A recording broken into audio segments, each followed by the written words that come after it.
You're sunbathing? Good. I got the dock next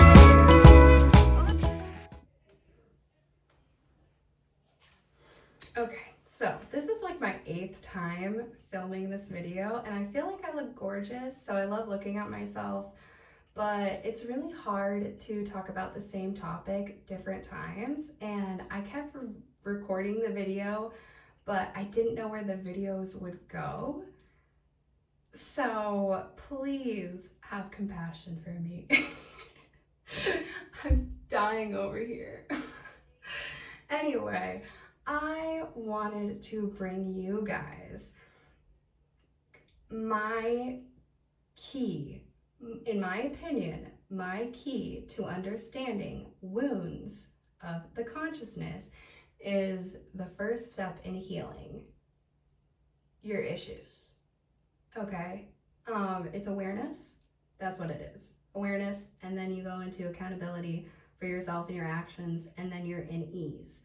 And for the next couple of weeks, what I want for my channel and what I'm going to do is talk about the different wounds and give them their own time. So I'm not going to put it into one video like I thought I was going to. My mother gave me the genius idea to split it up. And I really hope this video saves, because so far I like this feeling, okay? I like this groove.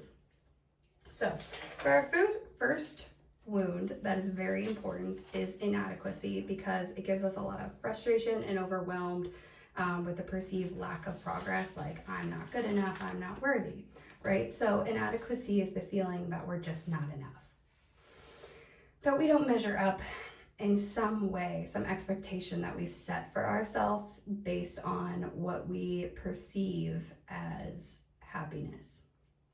This wound is often fueled by comparisons to others, society's expectations, or maybe your own expectations, probably, or expectations set by society. Anyway, or past failures that are just situations that you perceive as failures and you hold a lot of negative feelings for, that those can trigger your inadequacy. Or maybe you get triggered and feel inadequate, and then you have just thoughts of past failures that are just eating you alive, and your ego is trying to say, well, you are in danger, and it's because this happened and this and this.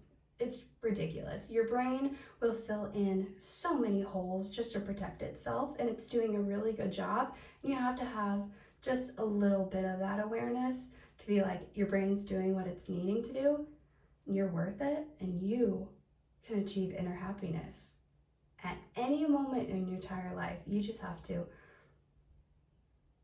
choose enlightenment, I guess. So this wound creates a constant sense of not being good enough, like we said, which can lead to perfectionism, self-criticism, and inability to celebrate our own achievements.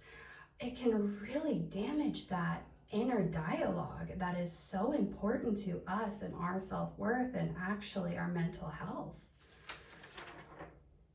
Healing this wound involves learning to embrace our worth, no matter what, and recognizing where your self-esteem actually is coming from and how you can build it, because that's the sense of, I am me because I am happy. And recognizing that we are enough just as we are. Your birthright is to have inner happiness. And I think society, at least America's society, has told us, well, you need to do this, you need to do that to actually be happy and to be successful. And I'm just gonna say that's a bunch of bullshit. Get yourself goals, get yourself some goals, get yourself a hobby, do these, and let those little wins be big wins for you. Let that brushing your teeth, if you're going through depression, brushing your teeth is a huge win. It's not just because everybody can get up and brush their teeth, it's not a big deal. It's a big deal for you and your sense of worth, and I think that's like what we're all just searching for, is what makes me happy. And what makes you happy, you are divinely unique. Every single person is divinely unique. That's love. That's embracing love. Like, why people make you feel loved is because you can divinely feel unique. You can feel like everything is great about you. You can finally feel like you're worthy of like achieving such great feelings and such great relationships in your life.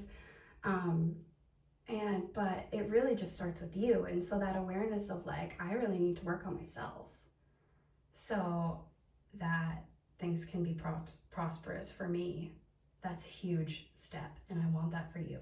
And if you want that for you, then please continue watching these videos and researching, and let me know what you find about this consciousness and about why you behave the way you do, because that's all our journey is to understand, why am I thinking this way? Why am I doing this? Where has the universe set me on my path, and where am I? And kind of feeling like you're the center of the universe because you're feeling X, Y, and Z. Nothing else matters.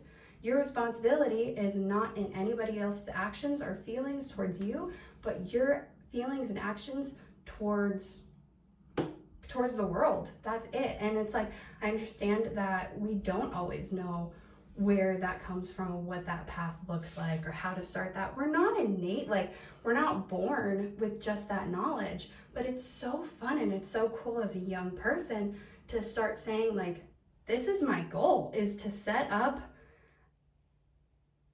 to be somebody who I need myself to be happy. That's such a cool goal to have at such a young age, because it's like you use that for the rest of your life. Those are really great tools to learn. And I just think that this topic of consciousness and themes of wound is just, it's just like the tip of the iceberg, kind of, to actually being enlightened and being happy. And you just need that awareness and that compassion for yourself, which you innately can have once you do. And I keep saying the exact same words, but I'm really just trying to get this down to, it's about you. It's not about anybody else. It's about you. And if I can help you with your journey of awareness, I would love that, nothing more. And we all deserve to be happy. And I love to be a supporter and an encourager of your happiness. And I will see you next week for our next topic. Our next wound, and maybe you're feeling that way in that moment when you're watching the video, but come with me and we can talk about it. All right, bye.